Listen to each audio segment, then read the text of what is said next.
Imagine por um instante que a escuridão mais profunda pudesse se tornar real, que os medos que carregamos em silêncio ganhassem forma, voz e poder sobre nós. Essa foi a realidade de Brittany até janeiro de 2024, quando sua vida deu uma reviravolta que poucos ousariam acreditar. Hoje ela está aqui para contar como enfrentou não apenas os demônios do passado, mas um espírito maligno que a arrastou para uma experiência tão aterradora quanto real no próprio inferno. Você não vai querer perder nenhum segundo dessa história. Brittany, é um prazer imenso recebê-la. Conte para nós por onde começar essa jornada que mudou tudo, onde sua história com o mal realmente começou. Obrigada por me receber. Minha infância foi marcada por uma ferida que muitos carregam. Meus pais se separaram muito cedo. Minha mãe, apesar de ser uma ótima pessoa, acabou envolvida com um homem violento. Ele nos agredia, a mim e a minha irmã, de formas que nenhuma criança deveria suportar. Com o coração partido e sem saber onde encontrar afeto, acabei buscando amor nos lugares mais errados possíveis. Aos 14 anos, fui apresentada a algo que nunca deveria ter conhecido. A partir daí, minha vida virou um redemoinho de escolhas ruins, relacionamentos tóxicos e atos dos quais me envergonho profundamente. Na adolescência, já tinha vivido mais dor do que qualquer jovem deveria. Dancei em boates, algo que me consumia por dentro, me destruindo aos poucos. Também fiz trabalhos em webcam, vivendo uma vida de promiscuidade que só me afastava cada vez mais de quem eu realmente era. Tudo isso antes de Deus me libertar de verdade. Você mencionou que aos 14 anos teve contato com algo que abriu portas para o mal. Acredita que esse foi o ponto de virada? Com certeza. Quando assisti pela primeira vez, era inocente, não entendia o que aquilo significava. Fiquei chocada, mas em vez de me afastar, voltei a procurar. Meu namorado na época foi quem me apresentou e até me dizia o que buscar. Era como cair em um buraco sem fundo. Eu sofria abusos em casa, era humilhada na escola e aquilo parecia uma fuga. Naquele momento, pensei que estava alimentando meu desejo, mas na verdade estava alimentando algo muito mais sombrio. O espírito de perdição já dominava minha vida, me empurrando para um ciclo vicioso que nunca se satisfazia. Com meu primeiro namorado, tudo piorou. Assistíamos juntos e estudos mostram como isso corrói a autoestima. No meu caso, com o histórico de abusos, o efeito foi devastador. Me sentia cada vez mais vazia, mais insegura. Quando terminamos, comecei a me envolver com outras pessoas e aos 18 conheci o pai dos meus filhos. Foi um relacionamento terrível. Traí ele várias vezes, movida por esse espírito que nunca me deixava satisfeita. Queria sempre mais e era horrível. Naquela época eu ainda não conhecia Deus, então essa vida de erros continuou por mais uma década. Comprei uma casa, morava com o pai dos meus filhos, mas precisei fugir quando algo grave aconteceu envolvendo minha filha. Ficamos desabrigados por um tempo. Depois reatei com o pai do meu filho mais novo, mas o relacionamento durou poucos meses. Engravidei sem estar casada, algo que hoje sei que contraria os princípios divinos. Na época, porém, eu estava completamente perdida. Grávida, trabalhava como enfermeira, enquanto meus 2 filhos mais velhos ficavam com o pai do bebê. Um dia, saí do trabalho e liguei para saber como estavam. Ninguém atendeu. Algo não estava certo. Cheguei em casa e o silêncio era ensurdecedor. Nosso gato estava escondido, assustado. Corri para procurar meus filhos e no banheiro encontrei uma mulher nua. Meu coração disparou. Quando os achei no quarto, o pai deles estava no chão, já sem vida. Seu corpo estava azulado. Foi um choque. Mais tarde, o laudo revelou overdose de heroína. Revirei o celular dele e descobri que ele se encontrava com prostitutas e garotas de programa. Era demais para suportar. Grávida, com 3 filhos para criar e um futuro incerto, voltei a morar com minha mãe. Mas foi em janeiro de 2024 que tudo mudou. Tive um sonho que, na verdade, era um aviso divino. No início, estava em um lugar escuro, como um anfiteatro, cercada por pessoas que pareciam normais, mas eram apenas esqueletos com pele. Eu estava paralisada, sem conseguir me mover, olhando para frente. Ao meu redor, todos estavam em transe, hipnotizados por algo que acontecia no palco.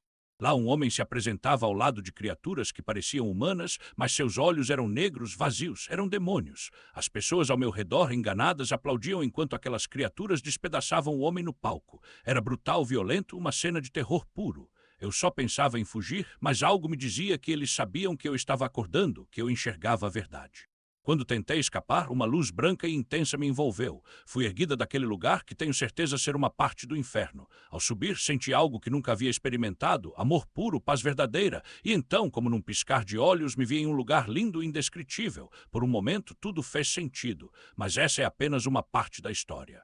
O que aconteceu depois foi ainda mais extraordinário. Um refúgio onde cada detalhe respirava vida e beleza. Era um campo de um verde tão vibrante que parecia pintado à mão, com árvores majestosas se erguendo como sentinelas de paz. Flores gigantes desabrochavam em cores que eu nunca tinha visto antes, e ao longe, quase como um sonho dentro do sonho, avistei o que parecia ser um castelo dourado, brilhando sob uma luz que não vinha do sol, mas de algo muito maior. Eu queria ficar ali para sempre, mas algo me puxou de volta e então acordei. E foi ali, naquele exato momento, que algo mudou dentro de mim. A luta que eu conhecia tão bem, aquela voz insistente que me arrastava para lugares escuros, simplesmente desapareceu. Não houve mais batalhas internas nem pensamentos que me prendiam ao passado. Era como se uma corrente tivesse sido quebrada e eu finalmente pudesse respirar. 3 meses antes eu havia entregado minha vida a Jesus, mas ainda havia resquícios daquela escravidão. Até aquele sonho.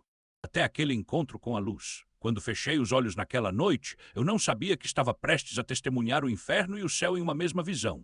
Vi o palco, os demônios em formas grotescas, realizando atos que me encheram de horror. As pessoas ao meu redor não eram pessoas, eram esqueletos, corpos vazios, almas aprisionadas em um transe demoníaco. E então veio a luz.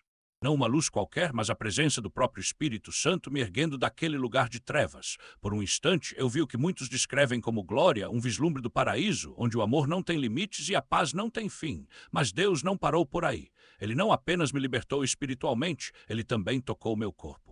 Em outubro de 2022, aos 27 anos, recebi um diagnóstico que mudou tudo: osteosarcoma, um câncer raro nos ossos. Na época, eu estava grávida do meu terceiro filho e o pai dele havia acabado de falecer. A dor física começou logo depois do parto e os exames confirmaram o pior. Fui submetida à quimioterapia, a uma cirurgia complexa na pelve e a uma substituição total do quadril.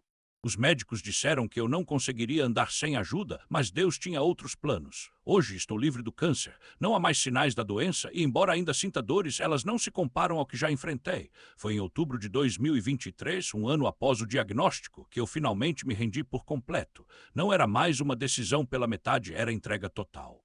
Eu havia passado a vida buscando amor nos lugares errados, mas naquele momento, ajoelhada em oração, eu disse: Senhor, quero fazer isso do jeito certo. E desde então, minha vida nunca mais foi a mesma. O fogo de Deus arde em mim, e mesmo com as dores que ainda persistem, eu sei que isso é temporário, porque Ele prometeu: enxugará dos seus olhos toda lágrima. Não haverá mais morte, nem tristeza, nem choro, nem dor, porque as primeiras coisas já passaram. Apocalipse 21:4. E eu me agarro a essa promessa todos os dias. Mas Deus não cuida apenas de mim, Ele cuida dos meus também. Tenho 3 filhos, cada um com sua própria história de graça. Minha filha mais velha, de 10 anos, é minha alma gêmea, tímida, criativa, apaixonada por música. Ela toca flauta e desenha com uma habilidade que me deixa maravilhada. Meu filho do meio, de 8 anos, é alegria em pessoa. Enquanto a maioria da família é reservada, ele é pura energia, falante, cheio de vida. E meu caçula, de 2 anos e meio, é doçura em forma de criança. Ele ainda não fala, mas se comunica de um jeito todo especial. Recentemente recebeu o diagnóstico de autismo e, embora eu ainda esteja aprendendo a lidar com isso, sei que Deus tem um propósito. Durante a gravidez, passei por tanto estresse entre a perda do pai dele e o câncer, que hoje me pergunto se isso teve alguma influência. Mas não importa, o Senhor está no controle. Meu filho ama plantas, assim como eu.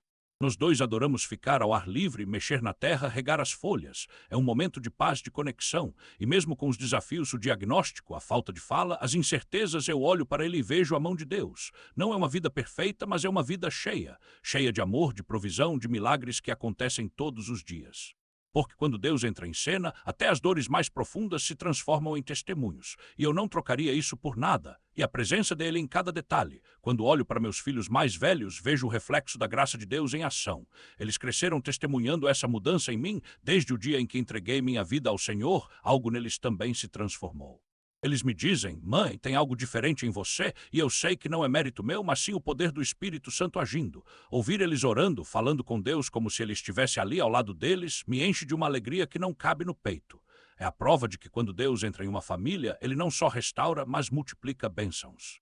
E como é bom saber que, mesmo nos dias mais difíceis, eles têm a certeza de que não estão sozinhos, porque o Senhor caminha ao lado deles, guiando cada passo. E Miquei, cada pequeno progresso dele é um milagre que eu celebro de joelhos. Não sei quando ele vai falar, mas sei que Deus já está trabalhando nisso. E enquanto isso, eu oro. Oro com fé porque a palavra diz que a oração do justo pode muito em seus efeitos. Então eu clamo, eu agradeço, eu confio. Porque se Deus me curou do câncer, se Ele me deu uma nova vida, se Ele transformou meu coração, porque duvidaria do que Ele pode fazer por meu filho, não duvido. Eu creio e essa fé me move. Não fico parada esperando os milagres acontecerem. Eu saio e levo o amor de Cristo para quem precisa. Quando não estou com meus filhos, estou nas ruas evangelizando. Levo água, comida, mas acima de tudo, levo a mensagem que mudou minha vida. Jesus salva. Não importa se a pessoa está debaixo de uma ponte, se está perdida, se acha que não merece amor, Deus a ama. E eu quero ser um instrumento dele para mostrar isso. Às vezes, basta um sorriso, uma palavra de encorajamento, um versículo da Bíblia para plantar uma semente que o Espírito Santo vai regar. E sabe o que mais me emociona? Ver como Deus usa até as coisas mais simples para tocar vidas. Eu não sou uma pregadora eloquente, não tenho um discurso perfeito, mas o Senhor não precisa de perfeição, Ele precisa de disponibilidade. E é isso que eu ofereço, meu tempo, meu coração, minha história. Porque quando você conta como Deus te resgatou, alguém que está afundando na escuridão encontra esperança. Quando você diz, eu também já estive no fundo do poço, mas Jesus me levantou, alguém que se sente sozinho descobre que não está. E é por isso que comecei o canal no YouTube. Não foi algo planejado, foi o Espírito Santo me cutucando. Britânia usa essa plataforma para me glorificar. Então eu obedeço. Todos os dias eu leio a Bíblia em voz alta, compartilho reflexões, falo sobre a graça, sobre a redenção, sobre como Deus é fiel mesmo quando não entendemos seus planos. Não é um canal perfeito, às vezes as crianças aparecem no fundo, às vezes eu tropeço nas palavras, mas é real, e as pessoas sentem isso.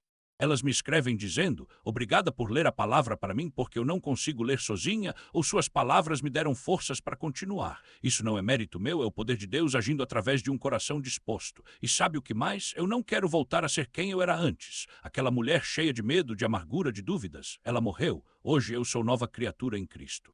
Minha identidade não está mais no que eu faço, no que os outros pensam de mim, ou até mesmo nos desafios que enfrento. Minha identidade está em quem Ele diz que eu sou, amada, escolhida, perdoada, capacitada. E se Deus diz que sou capaz, então eu sou. Se Ele diz que Miquei vai falar, então Ele vai. Se Ele diz que minha família é abençoada, então somos. Porque o Senhor não nos deixa faltar nada. Ele supre todas as nossas necessidades segundo as suas riquezas em glória. E quando olho para trás, vejo como ele foi fiel em cada luta, em cada vitória, em cada lágrima transformada em alegria. Então hoje eu só tenho gratidão. Gratidão por essa nova vida, por esses filhos que são presentes de Deus, por cada pessoa que Ele coloca no meu caminho para abençoar. E se você está lendo isso, saiba, Deus também tem um plano para você. Talvez você esteja passando por um deserto, talvez esteja cansado, talvez ache que não há saída. Mas eu estou aqui para te dizer, olha para cima. O mesmo Deus que me curou, que me deu uma nova família, que está trabalhando na vida do meu filho, é o mesmo Deus que está ao seu lado. Ele não te abandonou. Ele está te chamando pelo nome. E quando você responder, quando entregar tudo nas mãos dele, você vai ver que a história que ele está escrevendo para você é muito maior do que qualquer dor que você já enfrentou. Então, querido Pai, nós te agradecemos por este momento. Agradecemos por cada pessoa que está ouvindo essas palavras. Senhor, nós pedimos que o Teu Espírito Santo envolva cada um deles agora, que eles sintam a Tua paz, que eles saibam que não estão sozinhos, que eles entendam que Tu és Deus e que nada é impossível para Ti. Cura as feridas, restaura as esperanças, abre os olhos daqueles que não conseguem ver a Tua luz. E Pai, nós te pedimos especialmente por Miquei. Que ele seja curado, que ele fale, que ele veja o quanto é amado por ti, que a tua vontade seja feita em nossas vidas, porque sabemos que ela é boa, perfeita e agradável. Abençoa cada família, cada coração quebrantado, cada pessoa que precisa de um milagre, que eles sintam o teu amor hoje e agora, e que assim como eu, eles possam dizer, eu não sou mais quem eu era, sou nova criatura em Cristo. Em nome de Jesus, nós oramos. Amém.